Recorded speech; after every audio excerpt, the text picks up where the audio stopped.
Hello, and welcome to the morning session for Healthcare and Behavioral Science for Day 2 of the 2023 Inclusive Leadership Summit, hosted by the University of Phoenix. My name is Dr. Ray Brooks. I serve as the Dean of the College of Nursing, and I'll be serving as your session host. This session is entitled Dismantling a Toxic Work Environment, and will explain the negative impact that toxic work environments can have on the health and well-being of employees, as well as root causes and effective strategies for confronting and addressing toxic behavior.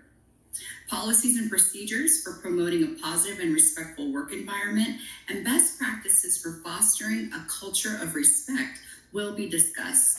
Our presenter for this session is the amazing Fredrick D, who is a certified positive psychology, health and well-being coach, and healthcare operations leader.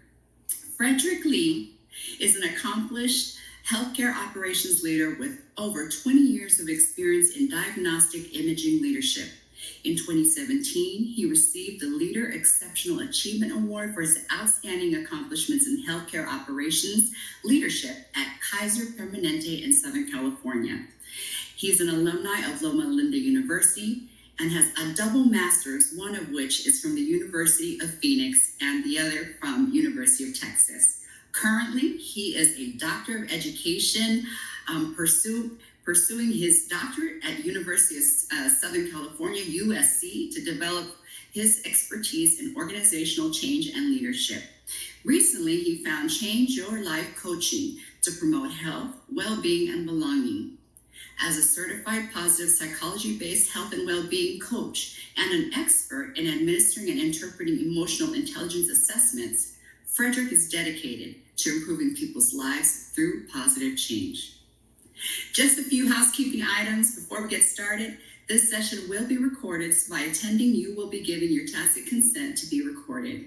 Phone lines will be muted throughout the session, so please post all comments and questions in the chat, and we'll respond to them as time allows. We encourage our participants to respect the diversity of our guests and to keep all posts positive and professional.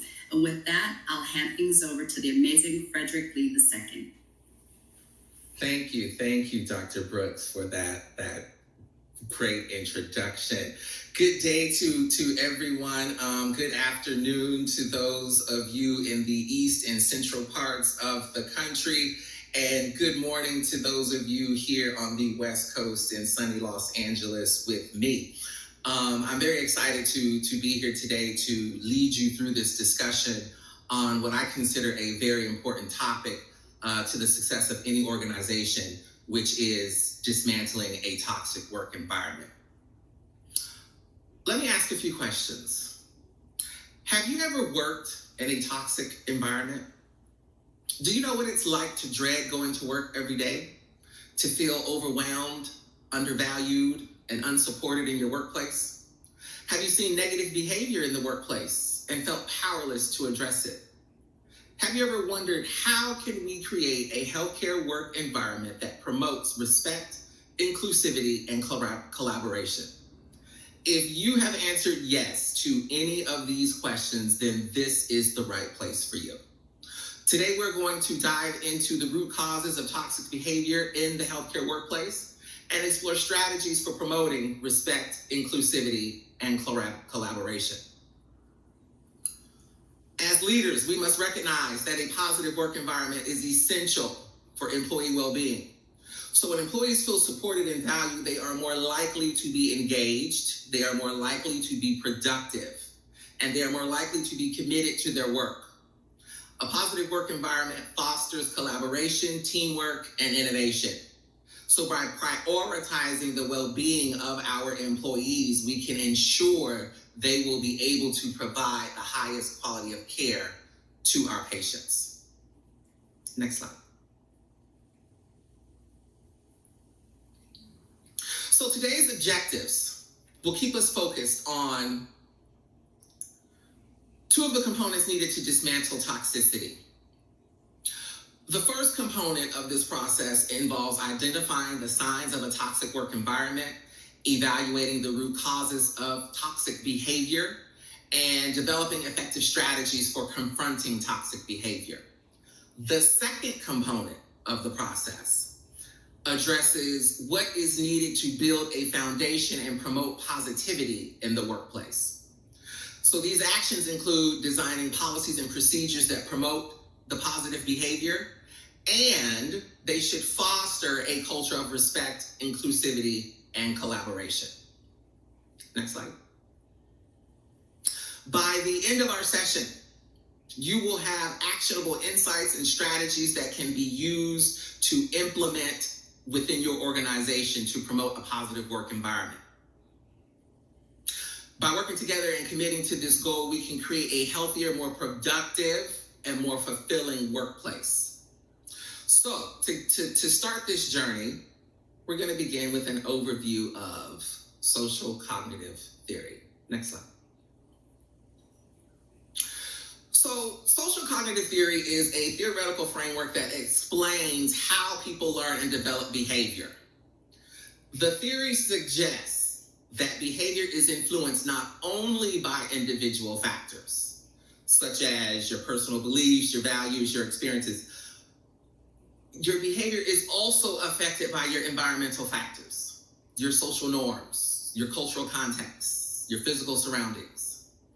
So social cognitive theory recognizes there is an interaction between the individual and the environment. And your behavior is shaped by the interplay of these two factors. So in other words, our behavior is not solely determined by our personality or the environment we are in, but rather by the dynamic relationship that exists between both of those. So by understanding the underlying factors that influence behavior, we can develop strategies to promote positive behavior and address negative behavior in the workplace.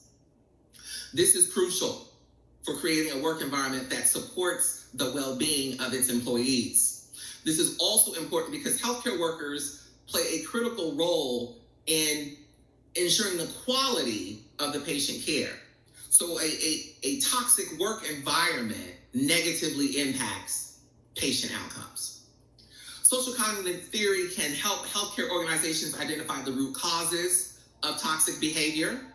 These root causes can include beliefs, attitudes, organizational culture, and situational factors such as stress or conflict. To expand, an individual who holds negative beliefs about certain groups of people may show discriminatory behavior towards coworkers or towards patients. So keep in mind, negative beliefs can manifest into conscious or unconscious biases. An example of that would be microaggressions. So microaggressions include behaviors like making assumptions about someone based on their race, their gender, or other personal characteristics.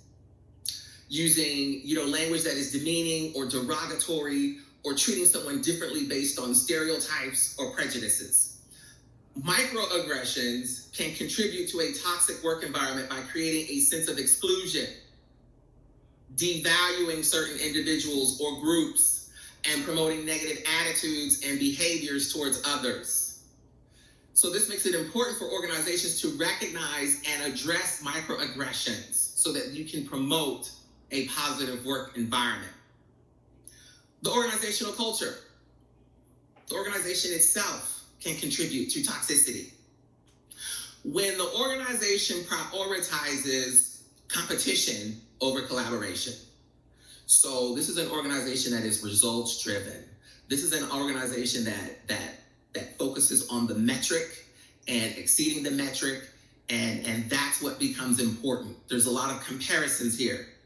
Comparisons between employees, possibly between their productivity measures, comparisons between departments, comparison between facilities, if you have a multi-facility system. So the efforts of that is to share best practices, but the other side of that is you're breeding competition, okay? And competition over collaboration increases stress and conflict. Conflict can worsen in the workplace. So social cognitive theory can be used to develop effective strategies to confront this by helping address communication techniques, conflict resolution skills, or other tools to help employees address problematic behavior in a constructive and respectful manner. Another important piece to this puzzle is going to be policies and procedures. These will be important because the policies and procedures lay the foundation of how the organization plans to promote positive behavior and what the parameters of its definition of respect and inclusivity are. It will encourage employees to work together towards a common goal. So policies and procedures are your foundation for accountability. Next slide. So this slide is breaking down the general components of social cognitive theory, and there are three main components. So you have individual factors. Individual factors of social cognitive theory refer to personal characteristics, personal knowledge, skills, beliefs, attitudes. In the healthcare setting, individual factors play a role in the development of toxic behavior. For example, an individual who has a negative attitude towards a particular group of people can translate this into giving less attention to your patient, not following up on patient complaints or concerns, or being dismissive to that patient when that patient is addressing or communicating their needs. If the organization promotes awareness and an education on issues such as diversity, inclusion, equity, cultural competence, then the organization can help this individual develop positive attitudes and behaviors that do not compromise patient care. So either this will help the individual to change their attitudes, or it will help the individual to see this may not be the place for you. Environmental factors of social cognitive theory. These are going to be the physical, social, and cultural context in which behavior occurs. So in healthcare, environmental factors contribute to the culture of negative behavior. If you're constantly chasing those performance metrics, if you're constantly comparing the different components of your organization to other components, if the organizational culture values competition over collaboration, this can lead to hostility. By creating a culture that values teamwork, open communication, and respect, this is the organization taking steps to dismantle toxicity. Behavioral factors of social cognitive theory refer to the actions or behaviors that individuals engage in while they are at work. So in healthcare, these behavioral factors they can be both positive and negative. So positive behaviors, this will be promoting empathy, active listening, conflict resolution. Organizations help prevent toxic behavior by promoting the positive behaviors that it wants to see. What are those expectations? Additionally, being clear with the expectations for behavior or consequences for violations. This is promoting accountability. This is what will discourage the negative behavior. Next slide. Okay. So here we have a participant poll. How do you define a toxic work environment? And you can drop your response into the chat feature. And we can see how everyone is defining toxicity.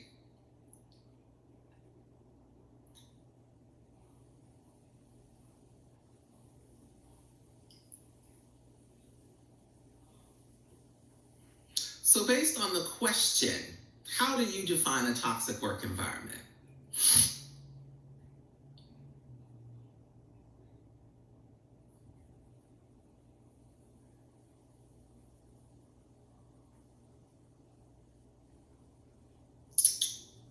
Based on the responses, I see several people indicating B. Okay, yeah, I see a common theme here. Yeah, you are correct. It's B. It's a work environment that is emotionally and psychologically unhealthy. Okay, it's affecting us on a much deeper level.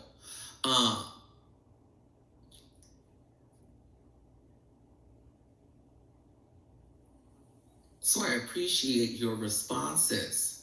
Let's see if we have some other questions that we can address from the discussion. So Fredrick, we do have a comment from Pam Rogaman, and thank you, Pam. The comment is, leaders, I'm interested in learning if a toxic environment is at all subjective. I'll hold my question for later. Thanks all. If the toxic environment is subjective, it on some levels, yes, it can be, because you are looking at the environment through your personal lens. So your past experiences, your culture, your worldview. So that does play into it. So there may be some variations, but regardless of that, if the organization is truly promoting or taking steps to dismantle toxicity, then it should be able to encompass accountability through all of those different lenses. Because the key is making sure that you have an environment that feels psychologically safe to everybody, regardless of my past experiences. This is why diversity is so important. It's so important. We have another question, Fredrick. This one is from Melissa Leans. The question is, can't C trigger or cause more negative impacts that lead to B?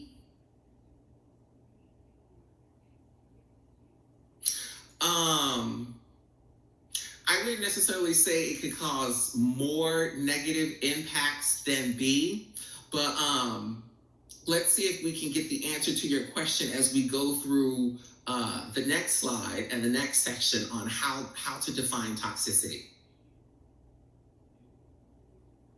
So a toxic work environment is a workplace where employees experience negative and harmful behaviors. So you have bullying, you have harassment, you have discrimination. So imagine you're a nurse who is constantly being belittled by their supervisor or other colleagues. Or imagine being an administrator who is being subjected to microaggressions by the CEO. These experiences can make work unbearable and impact the overall well-being of the employees. In some cases, the toxic work environment can be the result of poor management practices, such as a lack of transparency, favoritism, micromanagement. So you can have a supervisor that always takes credit for the work of the subordinates. It can create an environment of mistrust and resentment.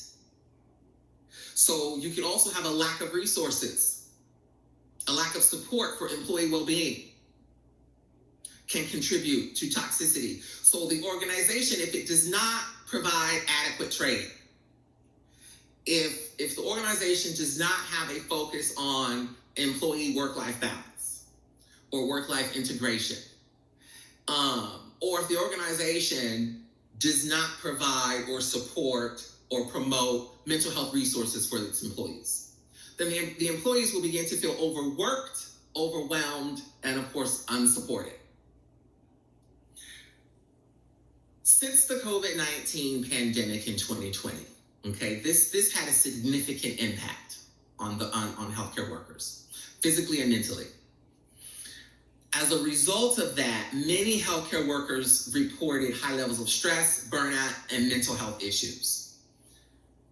The pandemic itself highlighted and exacerbated pre-existing issues of toxicity in the workplace, specifically in healthcare workplaces, because we bore the brunt of that impact. So according to a survey conducted by the American Nurses Association, 31% of nurses reported considering leaving the profession due to the pandemic, due to feeling, burnout, lack of support from leadership.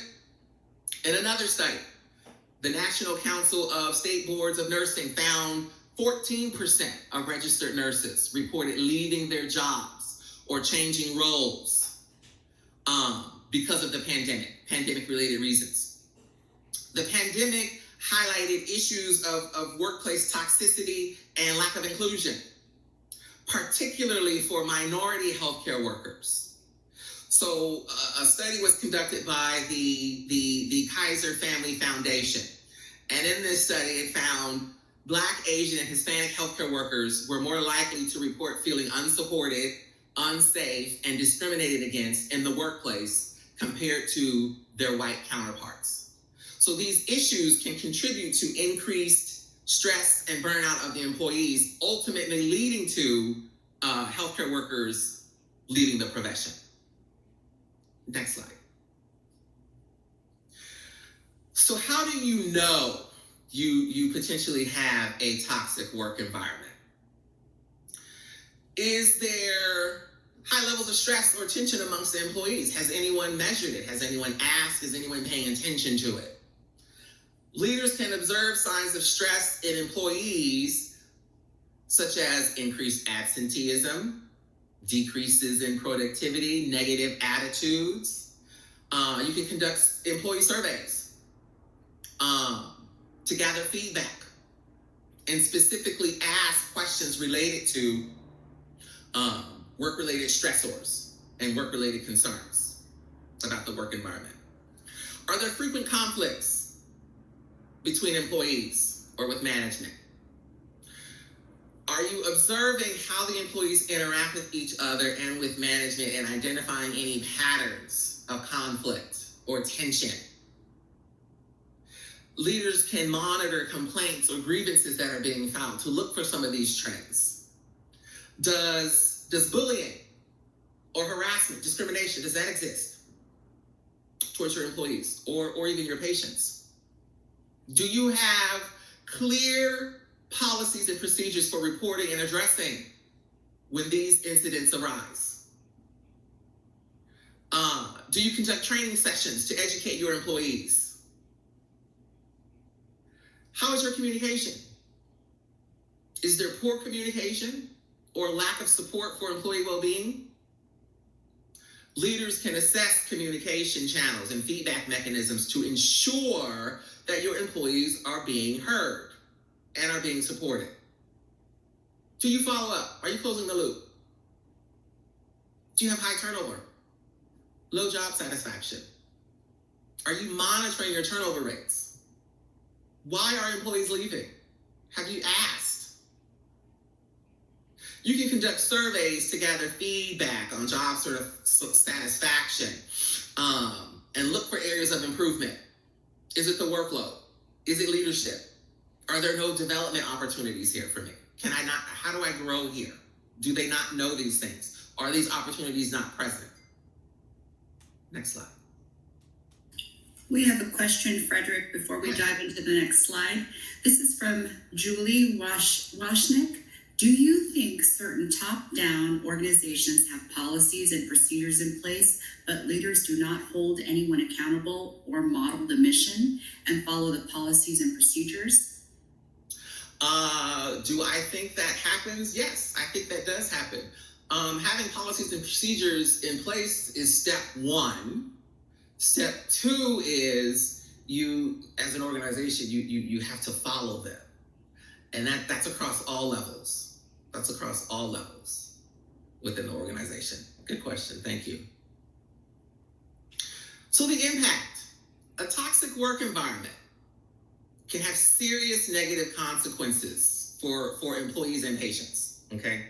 Stress can occur when employees are subjected to these difficult and challenging situations.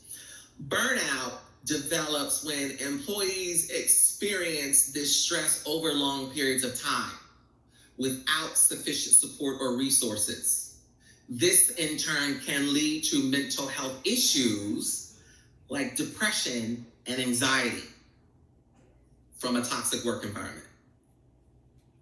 So these issues can then have a significant impact on your employees' personal and professional life. So high levels of stress and burnout can lead to fatigue, emotional exhaustion, and a decreased ability to cope with job demands. Mental health issues can also impact employees' ability to function at work and in other areas of their lives.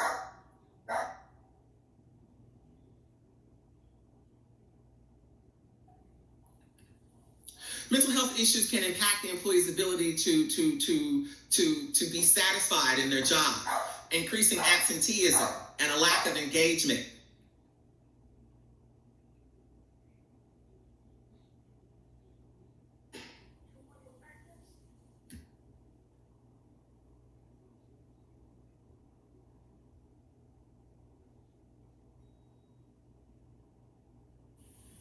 Fredrick, I believe you're on mute. We didn't catch your last words. Sorry about that. In healthcare, employees who are experiencing toxicity, they're more likely to make errors or miss important details, while those with mental health issues may struggle to provide compassionate care to your patients. So the impact of toxicity continues when communication between employees starts to break down. Now you have conflicts arising. This leads to decreased teamwork and a lack of trust amongst employees. So this can compromise patient care and safety. This leads to medical errors and could potentially have negative adverse outcomes for your patients. Patients may experience longer wait times because of this, lower quality of care, even harm by mistakes because of the stressed and overwhelmed staff. So for example, in a study published in the Journal of Patient Safety, this was in 2019, they found that burnout amongst nurses was associated with increased risk of medication errors. Another study published in the Journal of Hospital Medicine in 2020 reported that burnout among healthcare professionals was also associated with an increase in medical errors, misdiagnosis, and misadministration of medication. Are you experiencing any of that and finding it difficult to control these within your organization? Have you looked further than just staff performance? These examples illustrate how a toxic work environment and burnout can compromise patient care, leading to adverse outcomes. So a toxic work environment can contribute to high employee turnover. Okay, this is more of the impact. Turnover is costly for organizations. When employees leave and have to be replaced, not only are you increasing the costs associated with recruiting, hiring, orientation, training, you're also dealing with a loss of productivity and a loss of experience. You have a loss of experienced staff. So the dollar figure on that, according to the American Journal of Medical Quality, can be up to $88,000 per employee because of turnover. And turnover rates in healthcare can be as high as 20%. You can have other effects of turnover, such as low morale for the employees that remain. Now you have decreased engagement amongst the remaining staff. Staff is constantly coming in, staff is constantly leaving. So this further perpetuates toxicity. Next slide. So in this table, you can see how social cognitive theory and different components of social cognitive theory can be broken down to show how it can be applied in the workplace to promote an environment of positivity. So individual factors affecting toxicity include a lack of personal accountability and responsibility, poor communication skills, and a negative attitude. Environmental factors can include poor management practices, a lack of resources, and a lack of employee well-being. The interaction, remember, social cognitive theory is the interaction between the individual and the environmental factors. So that is what is creating the toxicity in the work environment. To identify signs of a toxic environment, leaders can use social cognitive theory to analyze the behavior of employees and assess those environmental factors. If you have frequent conflicts between employees, this could indicate that there's poor communication skills and a lack of support for employee well-being. So then the organization can take targeted steps to address those. Next slide. Okay, here's another question for the group. What are some root causes of a toxic work environment? Based on what's on the screen, based on your experiences, what do you think? A toxic work environment, what contributes to that? Is it high levels of employee satisfaction? Is it having clear communication, well-defined roles, poor leadership and management practices, supportive workplace culture that values collaboration? Feels like it's C, and it looks like the room agrees. The room agrees. C, yeah, poor leadership and poor management practices definitely will contribute to a toxic work environment. Do we have other questions to possibly address? Yes, Fredrick, we have one from Joyce Oben. How do you approach leaders that do not have policy and procedures implemented to ensure safety of reporting bullying?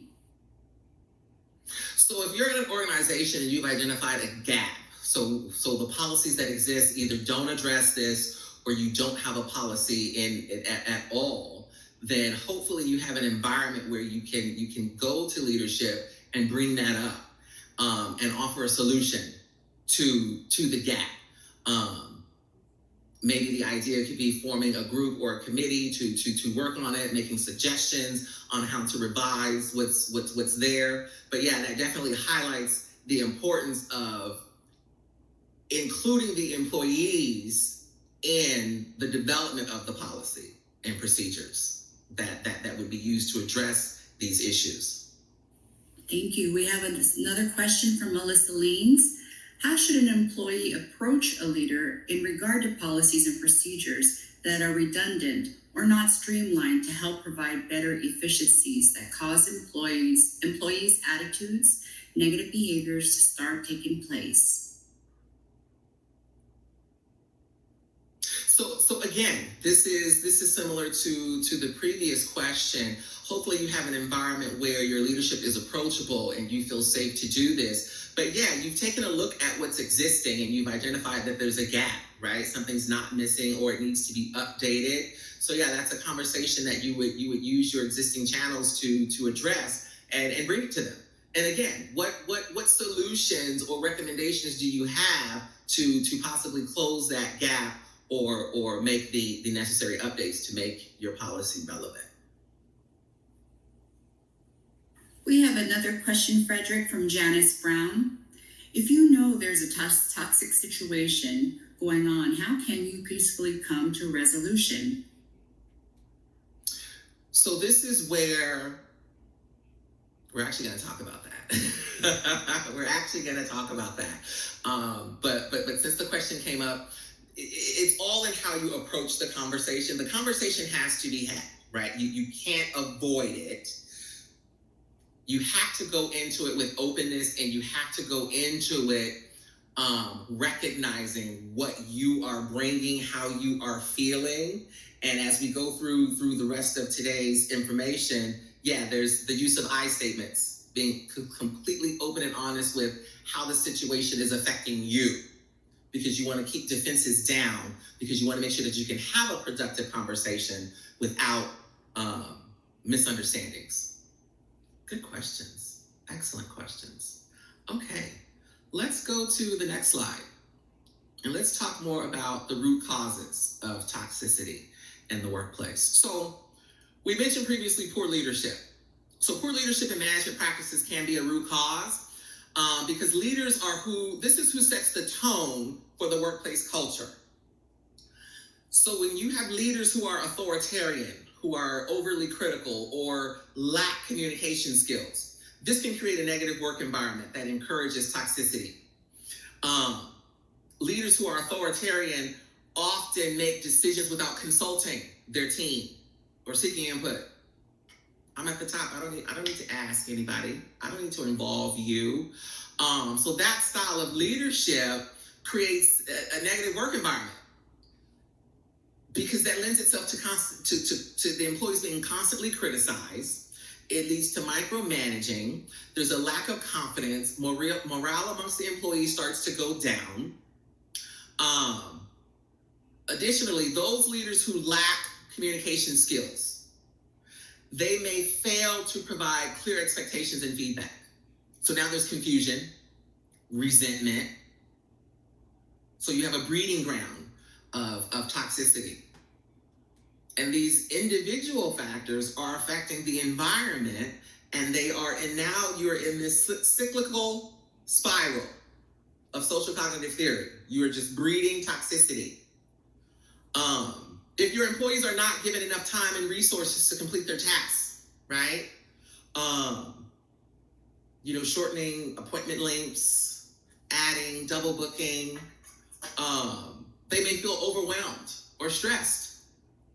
They may not feel supported in terms of their physical or emotional well-being. So they're going to struggle. They may have issues of anxiety and depression. So now you're fueling additional staff burnout and dissatisfaction with the job. And keep in mind, the expectation that you have as a leader is that these people are going to go and give compassionate care to a patient when they feel like this. That's going to be difficult to do. A lack of support can lead to a sense of disengagement from work and feeling undervalued and unappreciated. This is what leads to your high turnover or your high absenteeism. The workplace culture, that competition over collaboration, beat the metric. We've got to beat the metric. That type of environment, employees feel pressured to put their own interests, ahead of those of the team or the organization. They're just trying to win. So now the toxicity between the employees begins with belittling, withholding information, sabotage. These things start happening in these competitive work environments. You could be sitting in one right now. This type of culture, this competitive culture, can discourage innovation and creativity. I don't want to step outside the box. I'm just going to keep doing what works because I have to hit the metric. The employees become more concerned with protecting their own ideas and projects rather than sharing and building upon ideas of others. Diversity. Who's in the room? A lack of diversity and inclusivity can lead to toxicity in the workplace because people feel undervalued or excluded because of their race, gender, or other personal characteristics. This creates tension and conflict in the workplace. So you have these feelings of exclusion and marginalization of certain groups of people. So now they feel that their perspectives, their experiences, and their identities are not valued. I'm not important to anyone here. So now they become disengaged. They become unhappy and unproductive. Additionally, this can create tension between the groups of people that remain. So now you have breakdowns in communication and breakdowns in collaboration. In some instances, a lack of diversity and inclusivity can contribute to discriminatory practices. So now now we're acting on our biases. Now we have harassment. Now we have bullying. Now we have other negative attributes of this environment. So organizations need and absolutely must prioritize diversity and inclusivity so that everyone feels valued and supported. So this is tied to personal beliefs, one's personal beliefs and attitudes. This contributes to toxicity because you can have an individual who holds negative ideas or beliefs about a a particular group of people. So now in the workplace, this individual believes these people are inferior. Certain types of people are inferior to them. So they become discriminatory towards those groups. They can become more aggressive. They can become confrontational. They can engage in bullying or harassment. That's how it manifests towards colleagues, towards your patients. Again, ignoring that call light. Not really taking the patient seriously when he, she, or they complain or voice concerns. When the patient is telling the person where it hurts and how much it hurts and nothing's being done about it. This is based on personal beliefs. This is a personal bias. And our personal beliefs are based on, this is your upbringing. This is how you were raised. This is your past experiences. This is your cultural background. All of that comes with you into the workplace. So it's important for organizations to address and challenge those beliefs and attitudes. Here we're going to promote positivity. Here, these are the expectations. Here, when these expectations are not met, this is the process that we have in place. And we're going to go over that periodically and regularly. This is how we get input from the employees. This is what the employees are telling us. It is a process. The organization has to be committed to dismantling toxicity through its actions. Next slide. So, contributing factors: poor communication, lack of trust amongst employees and management. So when communication channels are not clear, it's incomplete, it's inconsistent, you have misunderstandings, there's confusion, there's conflict, there's stress, there's frustration, I'm not supported, now I'm acting out, I'm bullying, I'm gossiping, I'm being passive aggressive. Employees may not trust management when this happens. Communication can lead to mistrust. So when employees do not trust management or their other colleagues, engagement goes down, collaboration stalls, teamwork is non-existent. Unclear roles and responsibilities. Do the people know what they're supposed to be doing? Do you know who's on first? And when she's not on first, who covers her? This can breed toxicity if you have not clearly defined who does what and who is responsible for what in the workplace. Confusion, frustration, conflict, all that, it's breeding ground. When employees are unsure of their duties or who to go to for help, they can become overwhelmed or resentful. It's easier for me to just do it myself. Is the thing they tell themselves. This only exacerbates toxicity that's existing in your work environment. It can be difficult to apply accountability because the roles and responsibilities were never defined up front. It was never clear. Who's holding whom accountable, and how are you going to do that? When you never clearly wrote it out. You never clearly defined it. Clarifying roles and responsibilities. That promotes teamwork. I know who to go to. I know who's my resource is. It reduces stress and confusion. I have a guide. I have a roadmap. I have a plan to help me. I become more satisfied in my workplace. We talked about some policy inconsistencies before in the question that was asked. When there's lack of clarity or consistency, so your policy may not be clear, it has gaps, it's not updated, or you don't apply it, right? So you're inconsistent in how the policies are applied or implemented. Now your employees may feel they are being treated unfairly.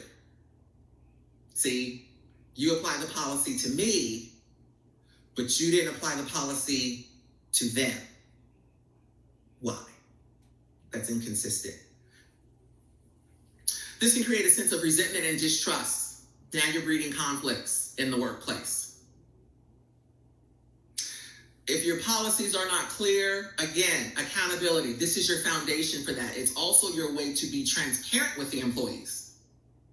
This is what we expect here.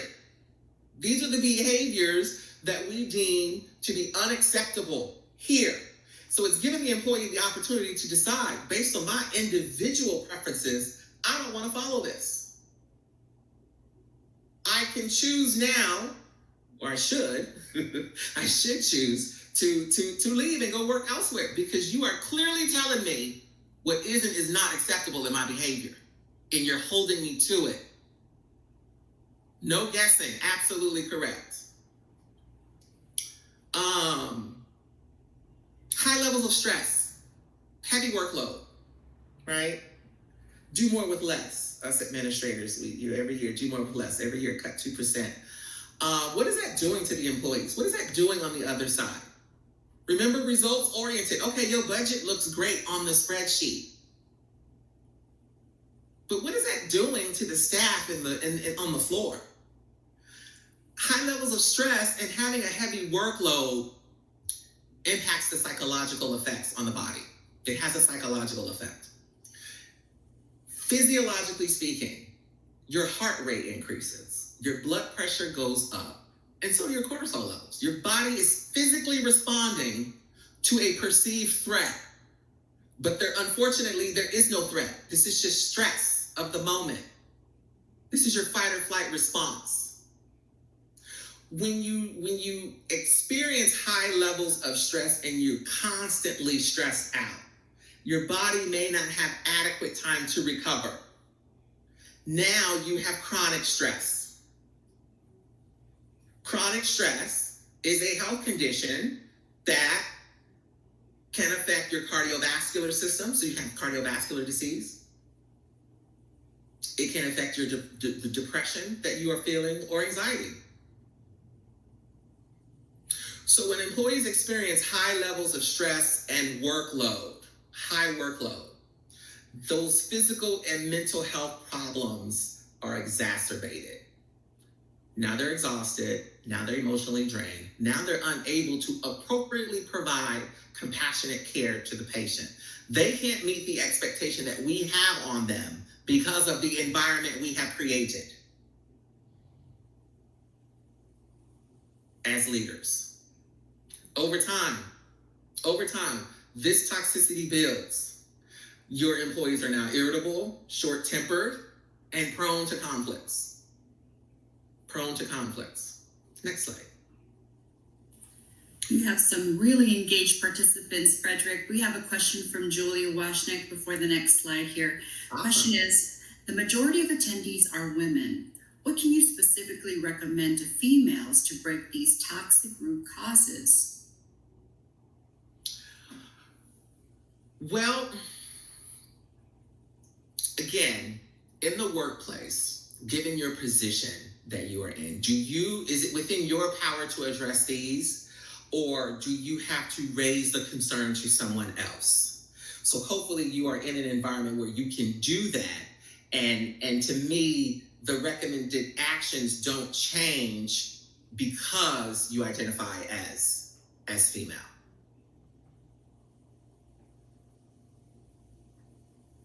But the fact that if you feel uncomfortable addressing the issue because of your gender identity, then that in itself is telling you your environment is toxic, because you don't feel comfortable speaking up. So at the very least, there's a lack of inclusivity because you don't feel comfortable speaking up. We have another question from Katie Brand. Mm-hmm. How do you deal with the lack of communication from leadership when you want to keep your team engaged, but you are not the lead? So anyone can be in a position of leadership without being in the actual job code of leadership, right? It's simply a matter of what is the information that you feel you need, and making sure that information is getting to the right people. So if that's not happening and you're not a supervisor or you're not a manager, again, this is a problem what is the solution to this problem? Hey, how can I be the one to get this information? And how can I be the one to take this off of your plate to keep us communicated? Mm-hmm. There shouldn't be anything in your organization that prevents you from getting to the information that you need to be informed and to do your job well.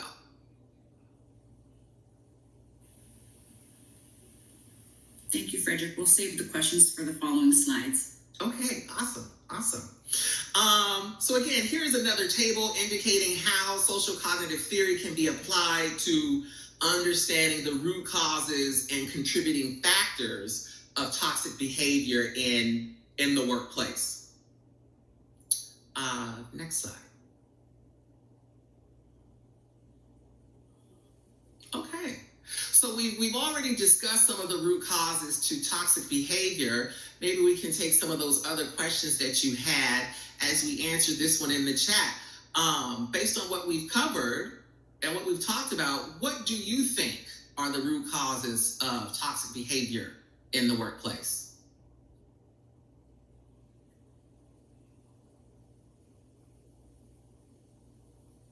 Lack of communication, power imbalances, inadequate training.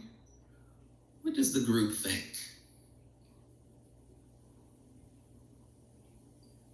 Looks like the group is going with D.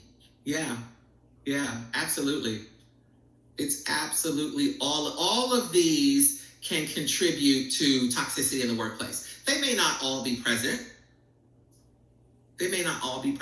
But yeah, they definitely all can contribute to some of those toxic work environmental factors. Fredrick, we have a question from Keisha Armstead. How does one feel valued in the workplace? So in order for you as an employee to feel valued in the workplace, the organization has to prioritize that, right? Consistent with some of the things that we've talked about. Does this organization provide an environment of transparency? Are they telling you what you need to know? Are they providing what you need to meet the expectations? Have they told you what those expectations are? These are not just concepts that help the organization to run well. These are concepts that actually support the employee's overall well-being. You not feeling valued at work is indicating something is missing in this workplace. Something is off here. I either don't have the information, or I don't have the resources, or I'm not feeling supported. I'm not important to these people at all. They are not investing in my well-being. They haven't asked me. They haven't told me where to get the information. All of that is possibly why an employee would feel undervalued.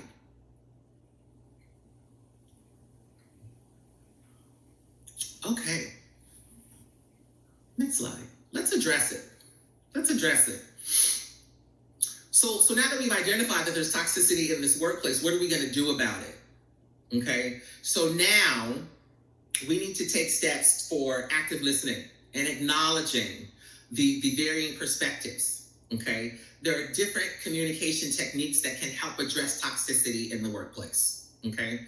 So as I was just saying, based on the last question about feeling valued, when your employees feel heard and understood, they are more likely to engage in constructive dialogue.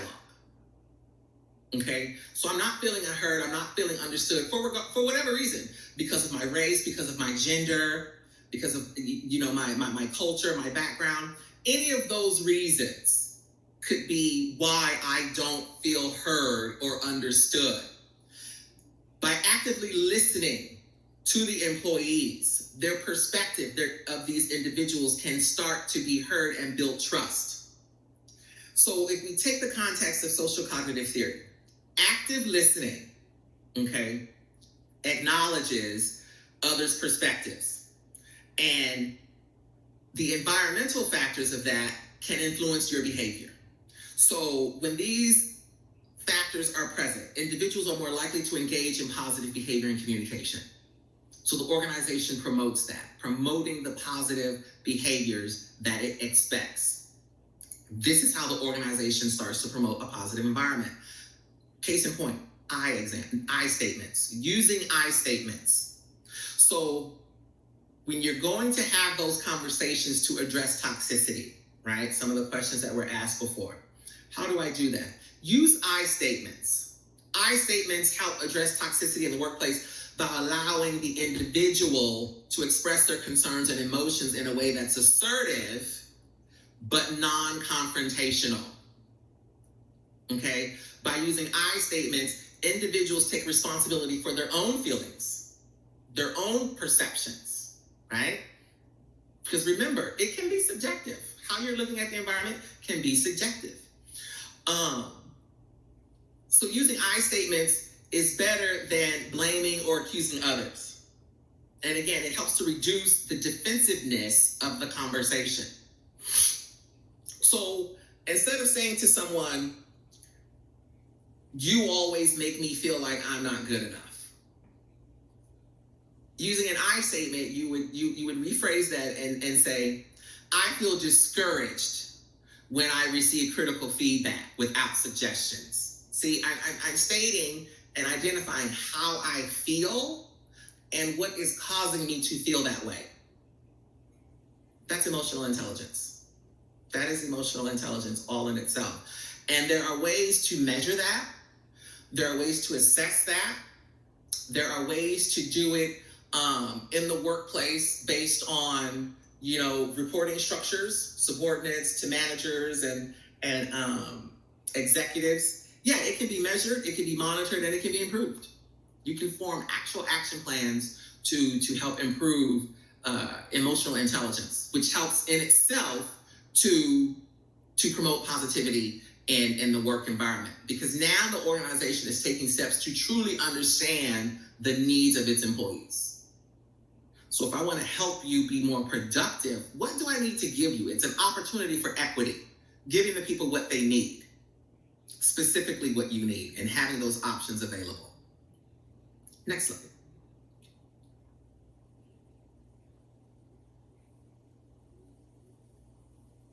So, conflict resolution. Through all the best attempts, you can have the best policies in place, you can have the top-notch communication, conflicts may still arise, right? Conflicts will still arise.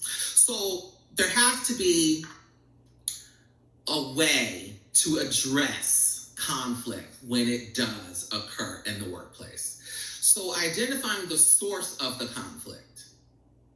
What are the underlying emotions here? That's a critical step to confront toxic behaviors. So by identifying those underlying emotions, individuals can better understand the perspective of the other party and find ways to address the issue in a productive manner. So this approach can help de-escalate conflicts, promote open communication, and prevent future incidents of toxic behavior. Employees will start to be able to resolve conflicts on their own without necessarily escalating it up to management. I've mentioned this before, but measuring emotional intelligence. This can help you identify and understand your own emotions and the emotions of the others that you're working with. Now you can better recognize when conflict arises and what emotions may be contributing to it, so you can quickly address that. This allows more effective and empathetic responses. We have to be more empathetic as we're addressing these behaviors in the workplace. Additionally, when you measure emotional intelligence, it aids in identifying areas of personal growth and development. So not only will it help make the environment better, it helps you as an individual and can increase your performance. And can lead to improved communication and improved conflict resolution skills.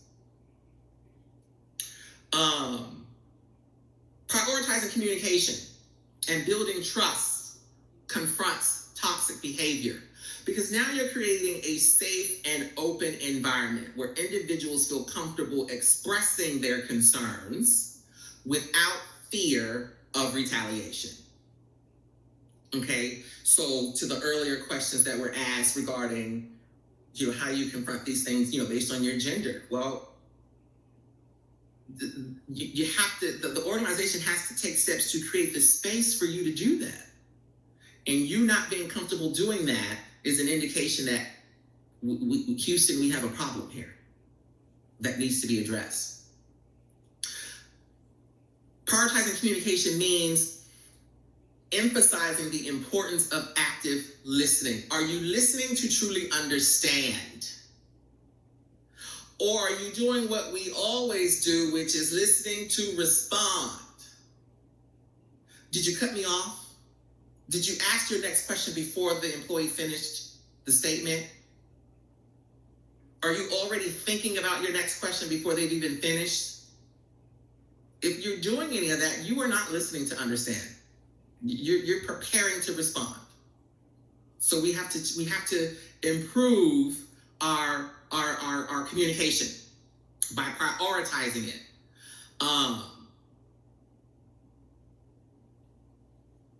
So in situations where toxic behavior persists despite internal efforts, right? So you can take all the steps out there to improve toxicity, and you still may have internal conflicts that arise.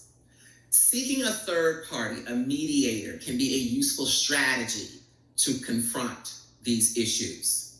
Seeking outside help can ensure that all parties are heard, that there is neutrality, that you are attempting to be fair, and you are attempting to be unbiased. Okay, so this also supports having a healthy work environment. We have a question, Fredrick, from Katie Brandt. Sure. Does anyone have an example or link to action plans for emotional intelligence? I don't know if I have a link to it, but I can definitely share, various information about emotional intelligence. Yeah, you can use my contact information and send me a note. Yeah, and we can definitely get some out there. There's a ton of resources and different, books and whatnot. Next slide. So we're confronting toxicity. You have to have a solid code of conduct. What are the expectations? What do you want? How do you want your employees to behave in this organization? Do you communicate this? Do you train employees to this? Do you regularly remind them of this? Is your code of conduct up to date? Is it relevant? How often do you review it?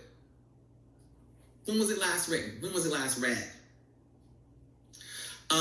Training and resources must be implemented to address communication, to address these policies that you've implemented. What is the process of reporting? What is in the process of investigating if I make a complaint? What are you guys going to do about it? Do the employees know? Are you transparent with them? Is the training ongoing? It should be ongoing and reinforced. So when we're talking implementing consequences, okay, as part of this process, this system of accountability, there are 5 key components to this. Clear policies, we've covered that. You've got to be clear with what the expectation is, and you've got to be clear with what will happen or what the steps are to investigate or look into perceived violations of the policies.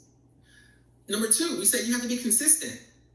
You have to apply the policy at all times to all people at all levels. Effective communication is the 3rd component. Are these policies being communicated? When updates are being made, are they communicated? Number 4, accountability. Are the leaders holding themselves accountable? Right? Are they modeling the expectations? And number 5, support for positive behavior.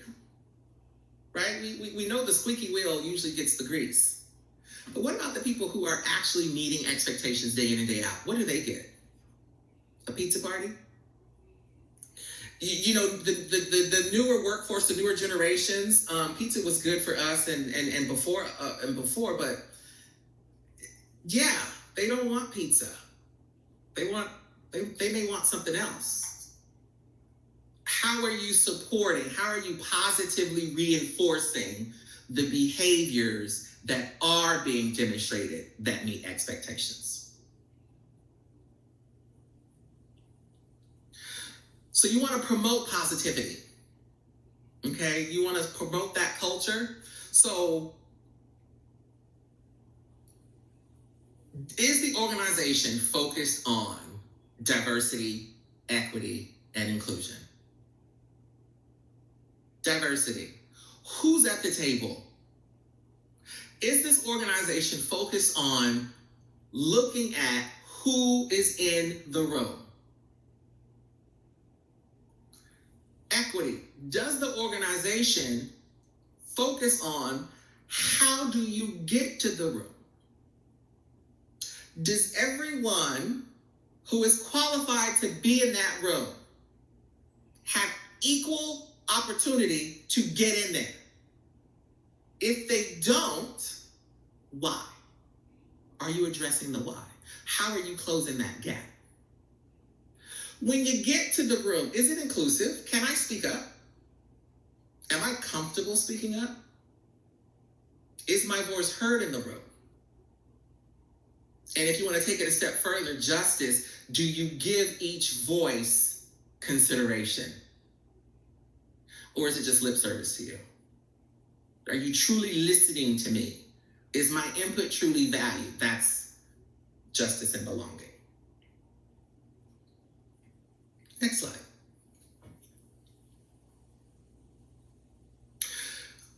So here in this table, you can take a look at social cognitive theory and how it can be applied to developing your effective strategies, okay, to confront toxicity in your workplace. Next slide.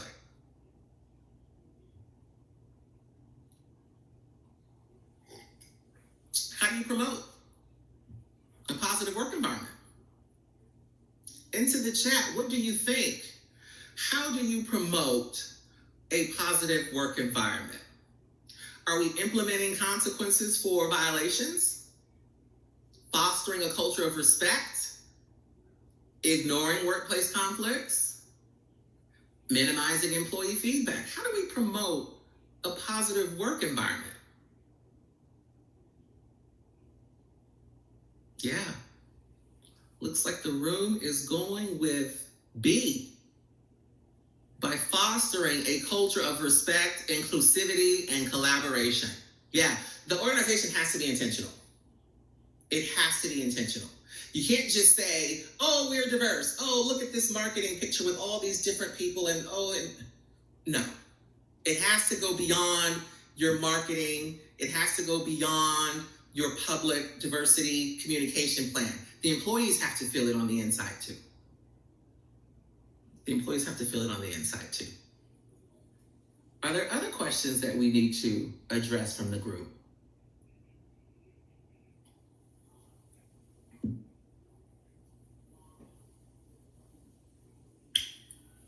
Fredrick, we have a question from Susan Hadley. Is policy or code of conduct the only way to prevent and or manage workplace toxicity? No, it's a link in the chain. It's a link in the chain. It's multifactorial. But what the policies and code of conduct do, it lays the foundation, right? What are you holding me to? What do you expect in this place, right? That's what the policies and the code of conduct do. You have to go further. You have to apply it. You still have to communicate. You still have to be trained. You still have to have resources. You still have to have the other pieces to promote the positivity.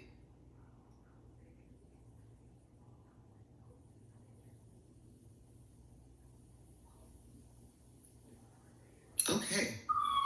We have one from Erica Ashley Cox. How can you recover the environment once a toxic individual leaves it? So one, the person leaving in itself is a step to promote the positivity. If this person was the source of the conflict, that is now gone. So you recover by taking a look at how did the organization contribute to this person's toxicity. And you take steps as an organization to own and be transparent with what you did or did not do that related to that person's actions, and then you close those gaps and you start making changes in those areas. Good question. Okay, next slide.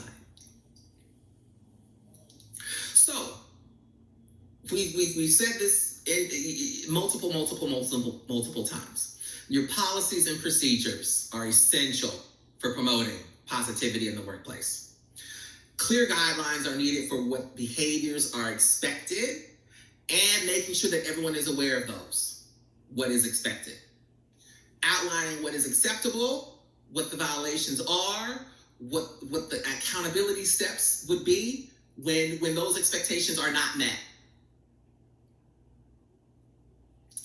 In addition to that, okay, it can't just be policies and procedures. Does the organization take steps to promote employee well-being? How does the organization help the employee with their work-life integration, right? Sometimes it's not always balanced. It's not always going to be balanced. But how do I integrate my work and my life? Time off. Do you encourage your employees to use their time off? Are you giving them sufficient time off? Do you give them time off with pay? Right? Can that be something that helps promote positivity? Instead of giving me a pizza party, can you give me 8 hours of vacation? Can you? Did anyone ask? Did anyone look into that? These steps prioritize employee well-being. This is how you can reduce stress and burnout. This is how you increase job satisfaction and productivity.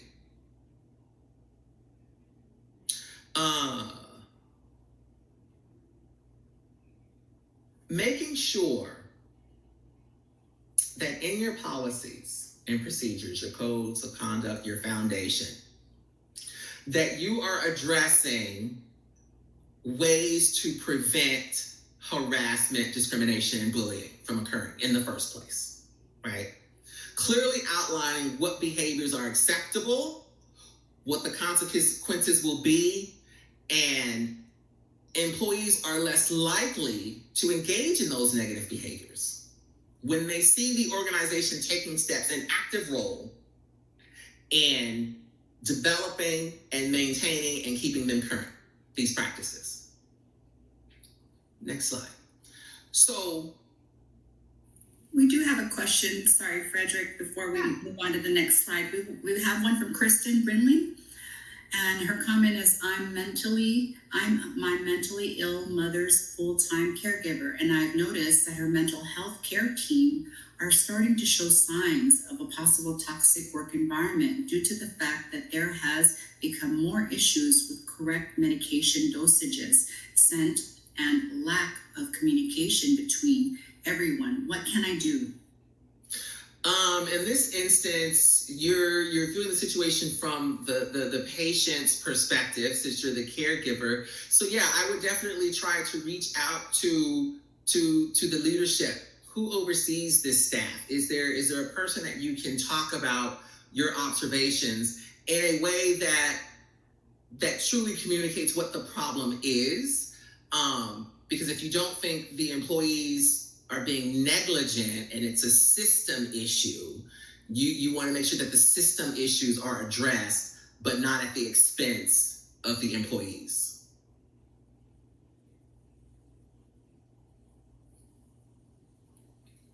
So when you're talking successful policy development, the key to this, do you involve the employees in this process? You need to involve the employees as you're developing these policies, as you're developing the processes, as you're developing the accountability measures. That will increase engagement, that will help build trust. That in itself will start to help improve the employee management relationship and start to dismantle toxicity. Next.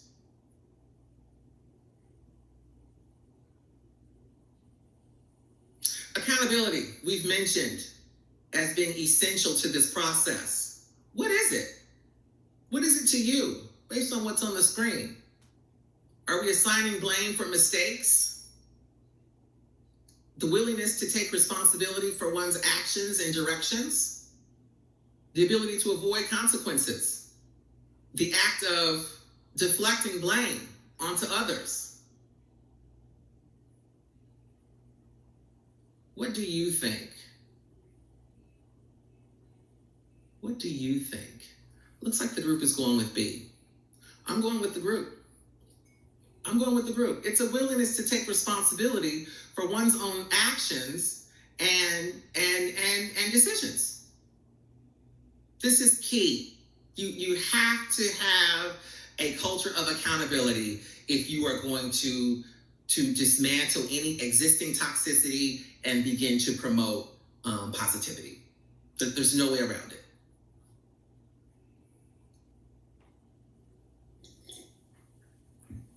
We have a question, Fredrick, from Joyce Obeng. How do you ensure your policy and procedures are exercised after the individual creating toxicity leaves? So you make sure that the policy is exercised in the actions that you've taken.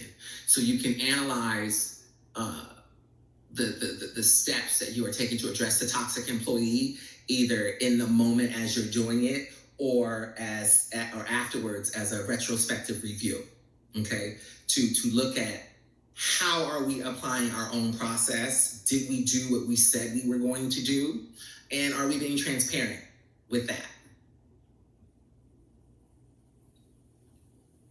Okay, next slide.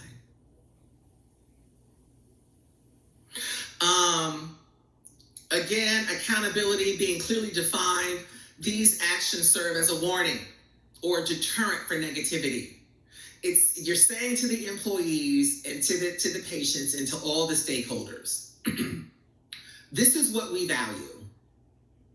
These are the concepts. These are the things that are important to us as an organization by taking and applying accountability actions consistently and fairly throughout all levels. So you can't just hold the frontline staff accountable while the executives get to do whatever they want and treat people however they want and continue to harass and bully. No, that doesn't work. That does not work. Next slide.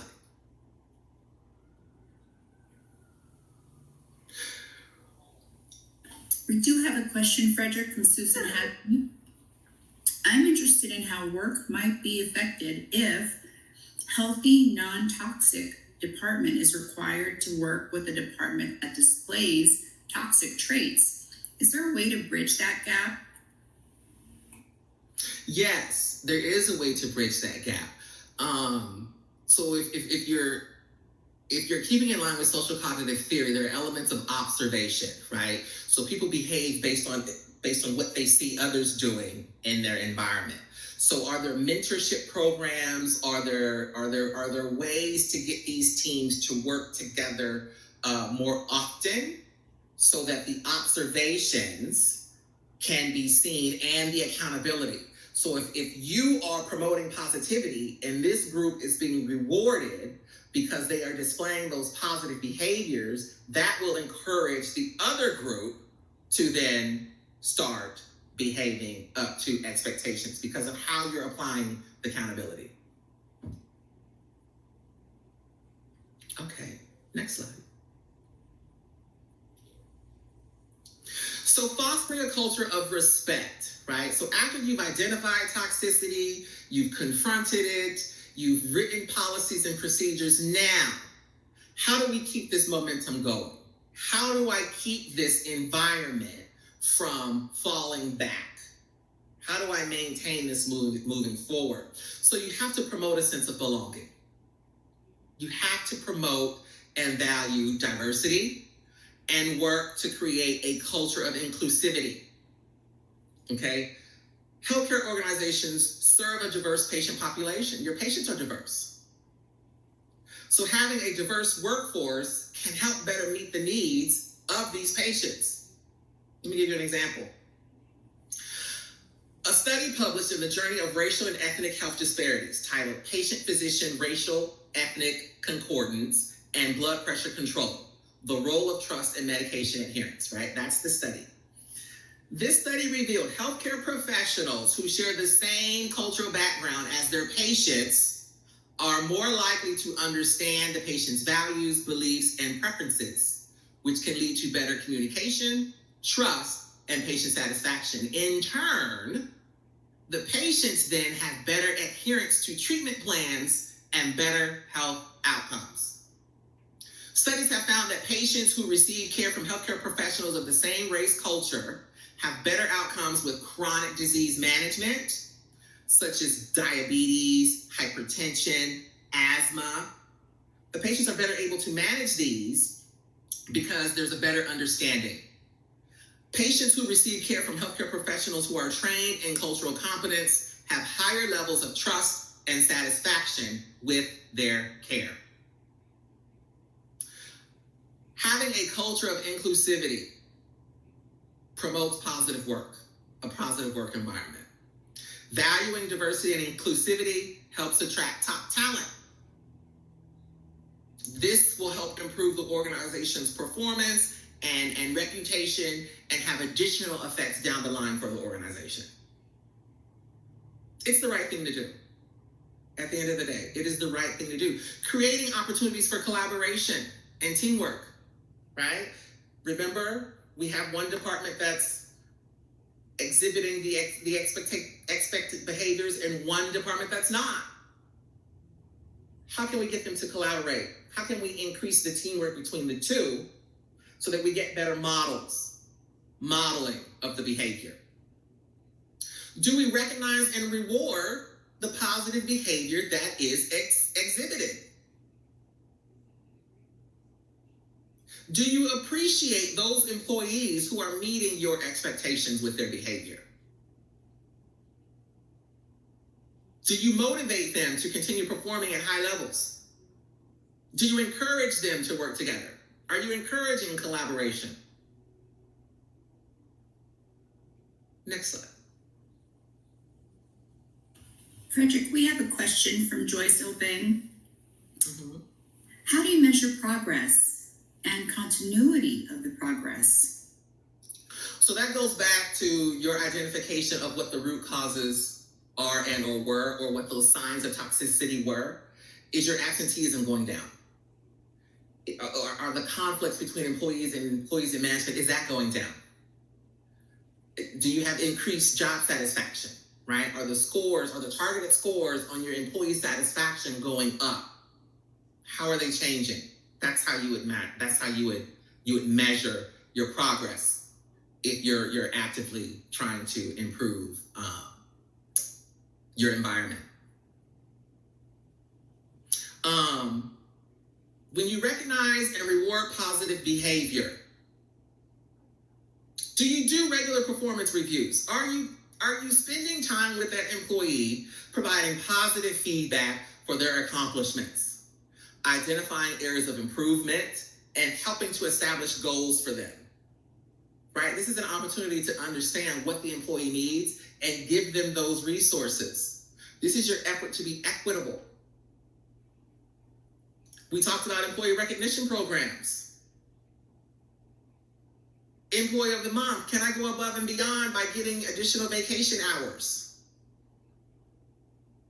Is there a way to incentivize the positive behavior to include my family? Family fun days at an amusement park in your area, right? We're talking work-life integration. Can my reward be something I share with my family that the organization has given? Next slide.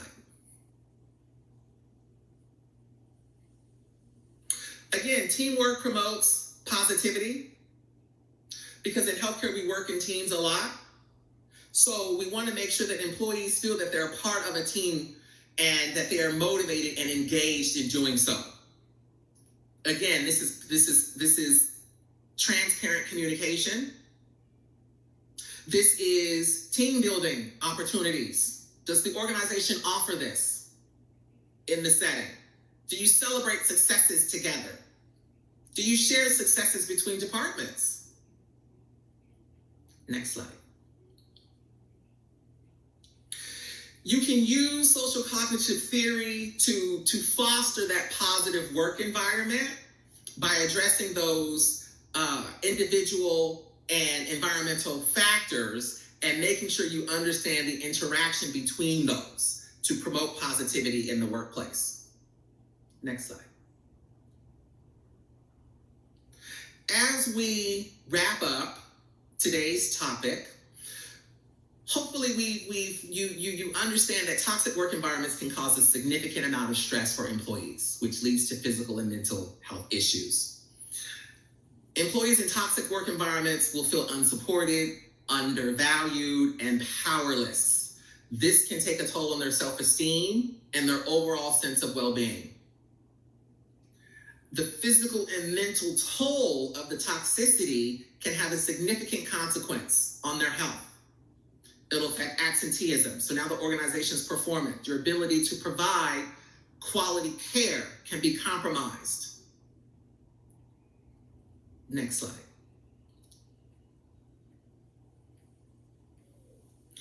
So it's important to understand the negative impact of toxic behavior on employees, your patients, and the organization as a whole.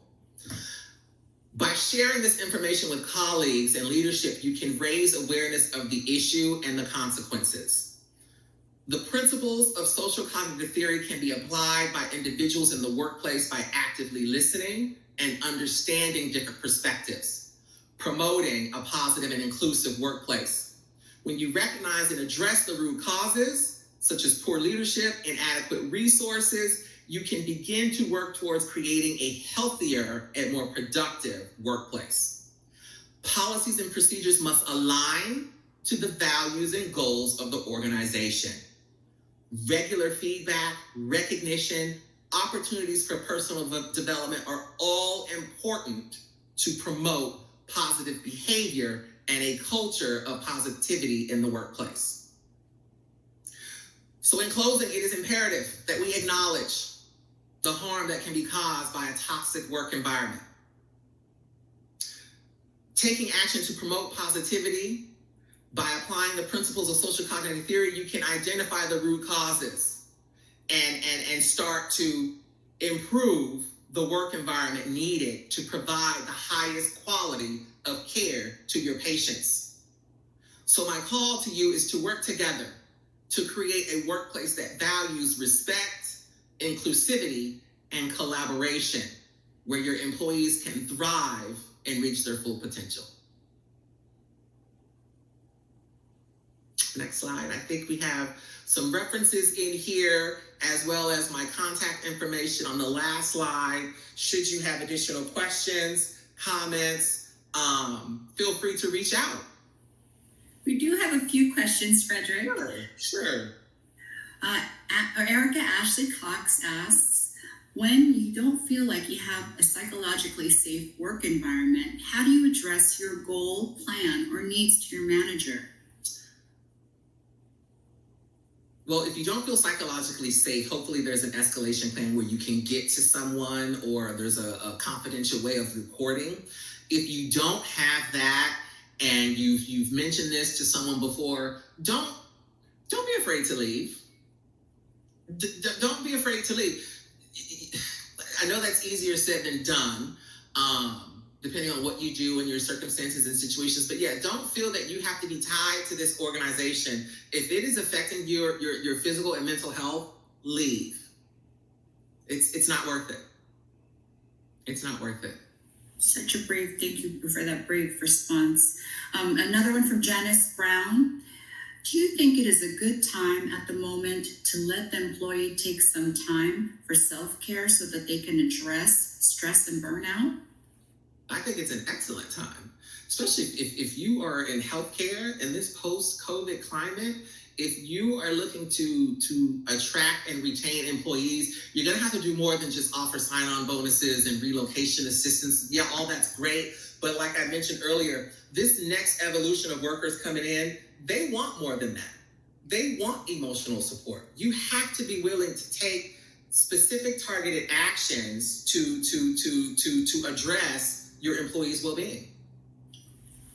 Fredrick Youngman Bay asks, what do you do if the leadership decides to ignore the issues after it was communicated and pretends that nothing is happening in the work environment? Again, if you've communicated it and it's not being taken seriously or nothing is being done about it, you can either continue to escalate or reach the understanding that this may not be the organization for you. Mm-hmm.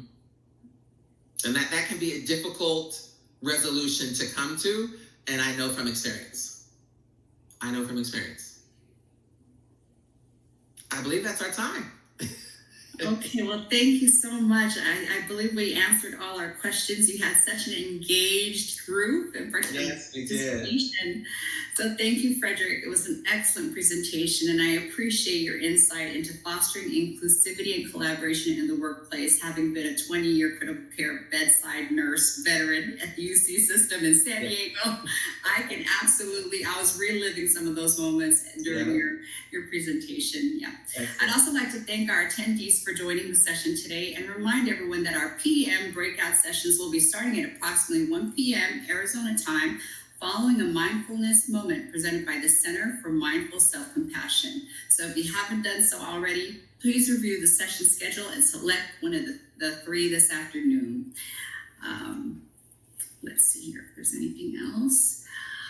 We've got an afternoon session in leadership and management, healthcare, and behavioral science or education. Again, thank you, Fredrick. And thanks again, everyone. I hope you enjoy the remainder of the 2023 Inclusive Leadership Summit. Have a great one. Have a good day.